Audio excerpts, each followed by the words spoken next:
All right, here we are on a warm Dandas, Texas afternoon, handling several cars in a collection. This here's a really neat 1932 Desoto 3-window coupe. Very neat rumble seat coupe. You don't see many of these. I don't know when I've seen one. If you get this one, you'd be the only one in the neighborhood. I'm darn sure of that. But very nice. You know, it's just an older restoration, but a beautiful body. We haven't tested every single thing on this car. We've driven it, we started it, it runs and drives. We've had it up on a lift for you.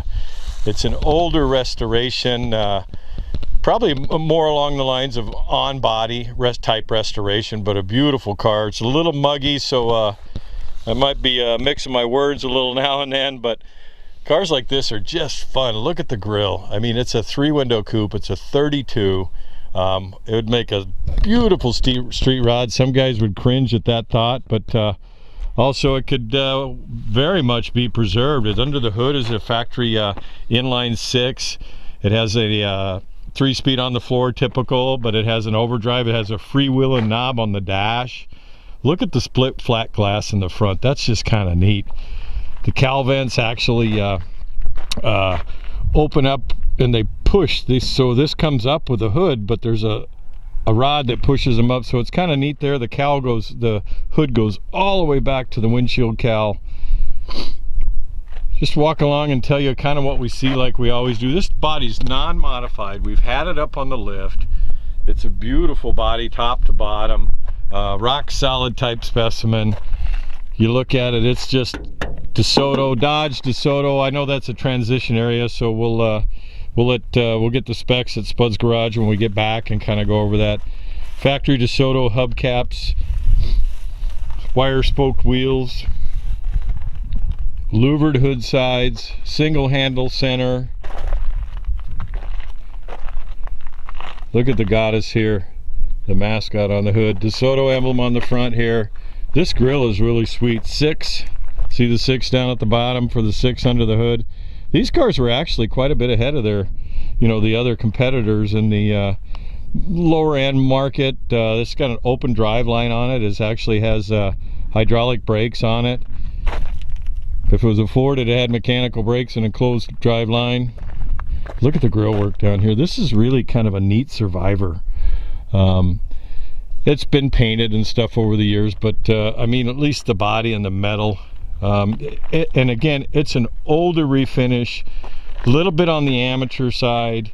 You could pick it for about anything you feel like picking about, other than it being straight and being all steel and not being a rust bucket.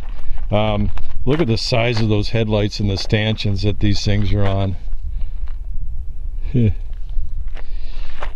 Cool little driving lights somebody's added. It's got a license plate bracket mount for the front there. Step back and let you take a look. Like I said, it's really warm out here today. I'm just dripping wet.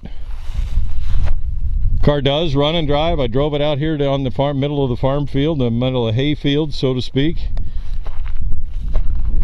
Just a, look at the roof's not filled. Another one of those that, like I said, it could have been destined to be a hot rod at some point, but the gentleman likes collecting eclectic cars, and he's got a lot of them. We're down here doing, I don't know, 11 this time. We'll do more next year, 6 last time. Just thinning way down. It's kept in a climate controlled facility. Pretty much, like I said, all on a stock style basis. It's not been modified. And everything hasn't been tested. We haven't taken them down for a long drive or anything like that. It's got a red velour interior. DeSoto was known for being very ornate with a lot of their bright work and interior handles, that kind of thing. It's got a crank down rear window, crank out front windshield. Somebody's added signal stat turn signals on it. Suicide doors, obviously, you just noticed that. Look at this. Door gaps are good. Original structure car. It is a rumble seat coupe, like we mentioned earlier. I'm going to open it up here. We actually have the engine running. We've put it up on a lift for you, engine compartment wise. I'm going to open up the rumble seat here. Rumble seat. We just there's several cars in this collection. One of them is a 34 Dodge 5-window, and I see a lot of similarities between these two cars. Of course, one's a 3-window, one's a 5-window. This one has a updraft carburetor on the passenger side, and there's the air box that goes to the carburetor. You notice it didn't have an air box on it, or you will when you get there, that the air filter's in the back. We'll shut the rumble seat there. Rumble seat pads are original on this one. Step 1, step 2, step on the bumper to begin with. Look at these super high taillight stanchions. Man, they wanted to make sure you were seen. I think typically it would only had one tail lamp and it was probably pretty low.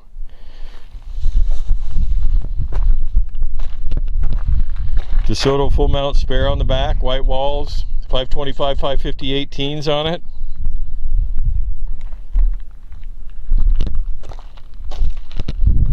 Now, how many, I wonder, still have the original Desoto gas cap on it? Real bumperettes on the back. Look at that 3-window coupe. Oh, it looks stock chopped. That's what they like about 3-window coupes, is they, a lot of them, without touching them, are just beautiful. The belt line on this one's just awesome. The body lines.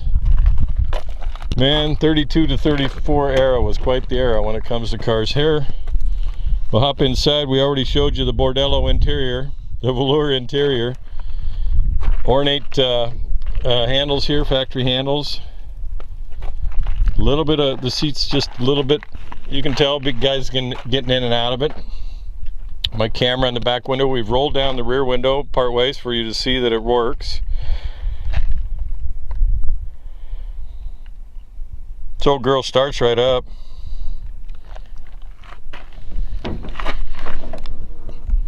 Get in here. I did not test the overdrive or anything. We put it 1, 2, 3 gears and it starts and it moves. Freewheeling in is what it says. Up on the lift, you'll see, I did the lift yesterday, you'll see that it looks like to be an overdrive 3-speed transmission. It's early signal stat turn signal conversion on it, right where those high stanchions come in the back. All right, might as well fire this old girl up.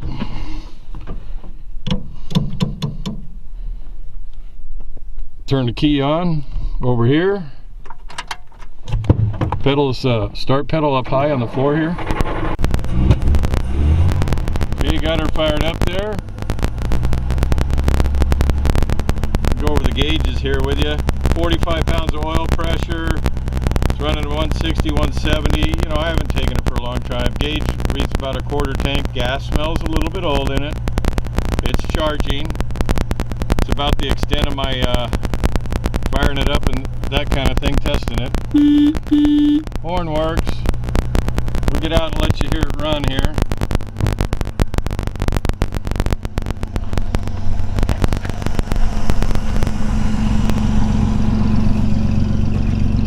We actually had it running too when we did the engine compartment, so. Chitty chitty bang bang. There you go.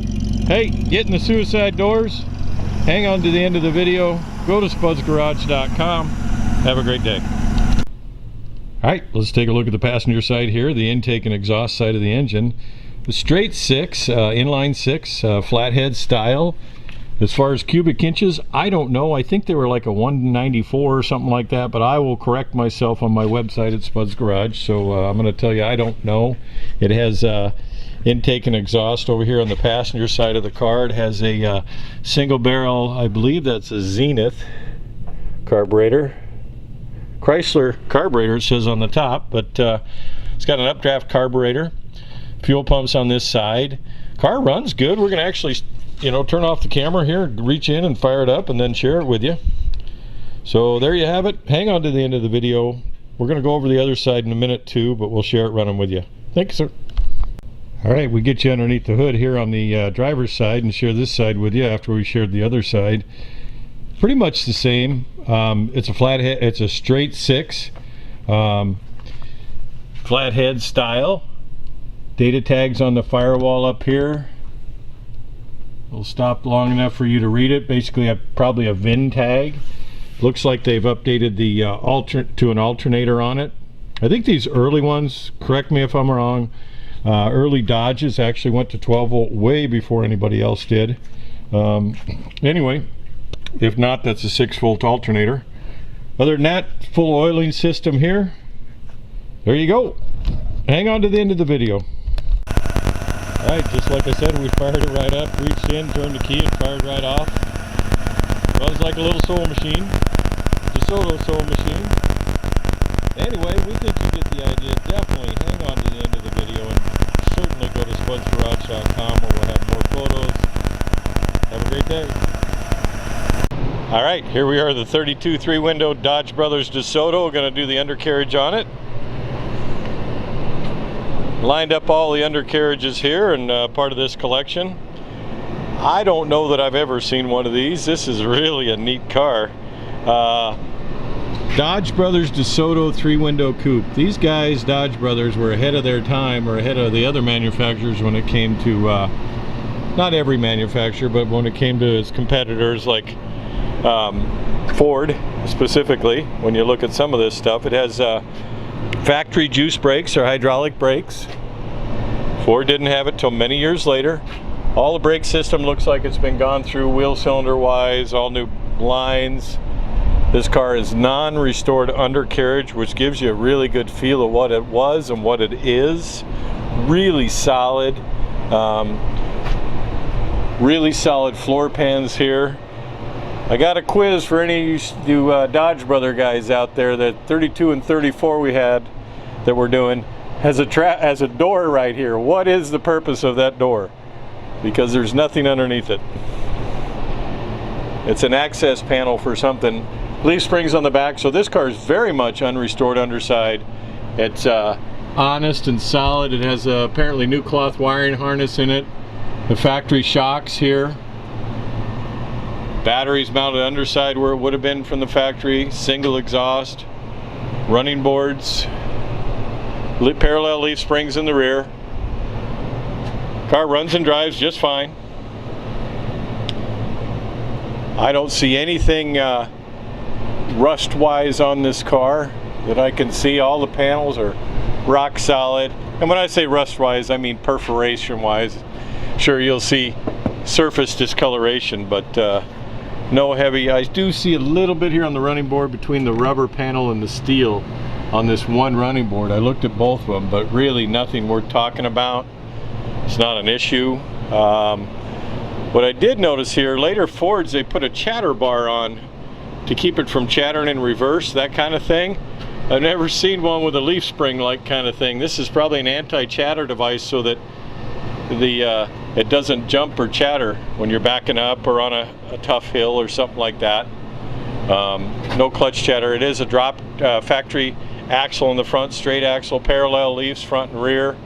I'm not sure how many are out there that still have these splash pans on the, these splash pans here on either side of the engine to keep the water from splashing up. That's kind of neat. Again, hydraulic brakes in the front, straight axle. New hydraulic lines and wheel cylinders, it looks like at one time. Give you a peek at the grill up there. That's just way too cool. See the 6 on the grill? Tires are Allstate tires. They're older tires. If you're going to drive a car like this a lot, I always recommend a guy puts tires on them. Anyway, you get a pretty good feel. Give us a call. Go to spudsgarage.com. We're never any pressure. The master cylinder is factory located way up in here. Springs and pedals there, kind of neat. Alright, there you have it. Go to spudsgarage.com. Thanks for listening to me.